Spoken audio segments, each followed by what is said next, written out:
اور دونوں کی ایف آئی آر کٹوانی رسول اللہ نے کہ مولا علی جو قرآن اکٹھا کر کے لائے تھے انہوں نے قبول نہیں. دو کیس بڑے ہیں، ایک قرآن کے ساتھ سلوک، ایک اہل بیت کے ساتھ سلوک.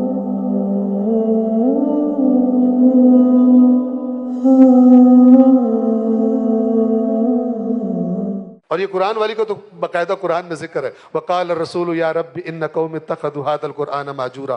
اور رسول فرمائے گا اے میرے رب میری اس قوم نے تیرے قرآن سے دوری اختیار کر لی. جس کو لگے گلے پڑ جاتا ہے، جس کو لگے یہ اس کا موضوع ہی نہیں ہے، جو کہ یہ دھوکے دیتا ہے، مجلس کی آڑ میں درس قرآن دیتا ہے. سوال یہ اپنے آپ سے پوچھے کیوں انس نہیں ہے اللہ کی آیات سے؟ انس پیدا نہیں ہوتا جبکہ اللہ کا سرکاری بیانیہ جس کی حفاظت کا ذمہ اس نے خود اٹھایا وہ یہ قرآن ہے.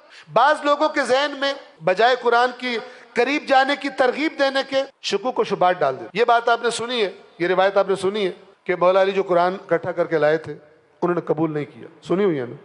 اس کا مطلب کیا ہے؟ ایسے بیان کرتے ہیں کہ ایک عام سننے والا پورے قرآن سے مشکوک ہو جائے. ظاہر آپ توجہ کریں، اگر یہ قرآن وہ نہیں ہے جو مولا علی لائے تھے تو پھر کون سا قرآن؟ ایک عام بندہ یا تو اس کو بتاؤ کہ حقیقت کیا ہے.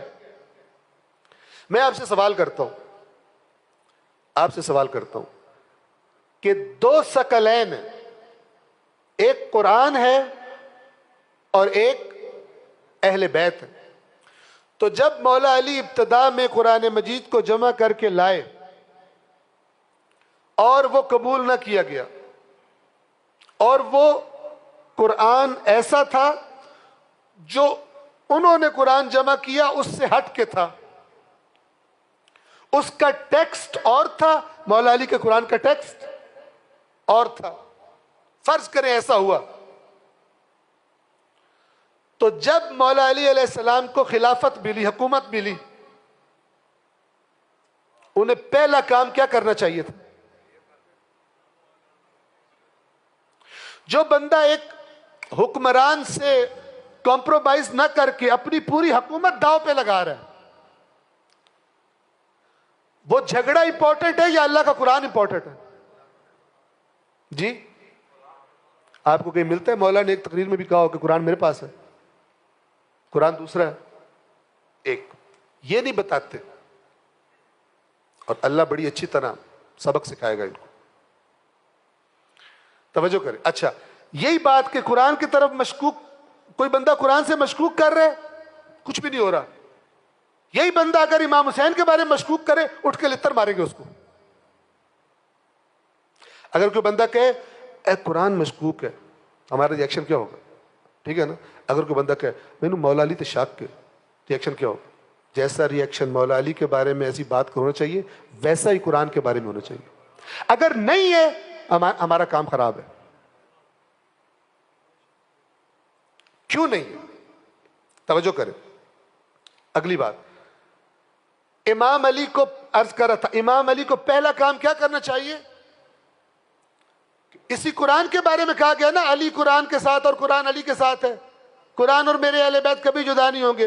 تو مولا کا سب سے پہلا ڈیوٹی اور فریضہ یہ بنتا تھا کہ جس کتاب کو اللہ نے قیامت تک کے لیے کتاب ہدایت قرار دی ہے اپنی جان خطرے میں ڈال دیتے، وہ کتاب لا کے سامنے رکھتے، کہتے یہ اصلی قرآن. ملتا ہے کہیں؟ کسی جھوٹی روایت میں بھی نہیں ملتا. جو علی کہہ رہا ہے میں ان کے جو انہوں نے بیت المال سے مجھے اگر حکمران بنا رہے ہو تو جنہوں نے بیت المال سے اپنے حصے سے زیادہ کھایا ہے، بیویوں کو حق مہر بھی دیا ہے، میں وہ بھی واپس لے لوں گا. پہلے بتا رہا ہوں اس کو قرآن کی پرواہ ہی کوئی نہیں.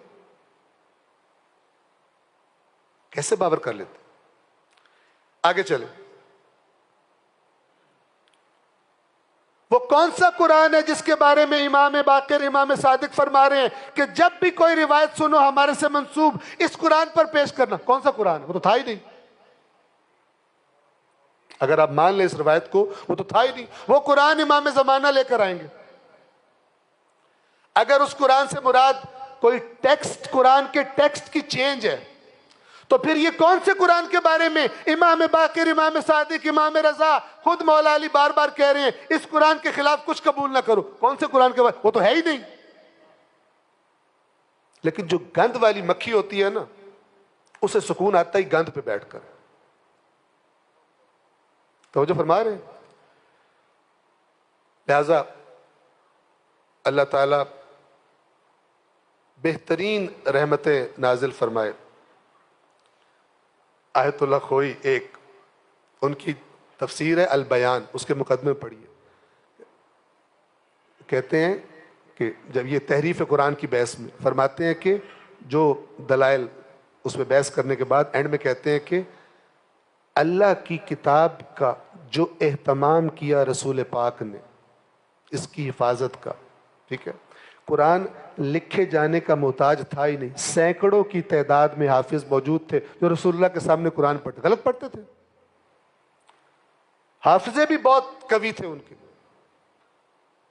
تو جو کتاب سینکڑوں بندوں کو یاد ہو اس ہزاروں کے معاشرے میں، اس میں تبدیلی. آپ کو پتہ ہے یہ اہل سنت کی روایت میں موجود ہے، جب یہ قرآن جمع کیا جا رہا تھا سو کالڈ کہ جی لکھا جائے گا، اس سے مکس اپ کرتے تو خلیفہ ثانی حضرت عمر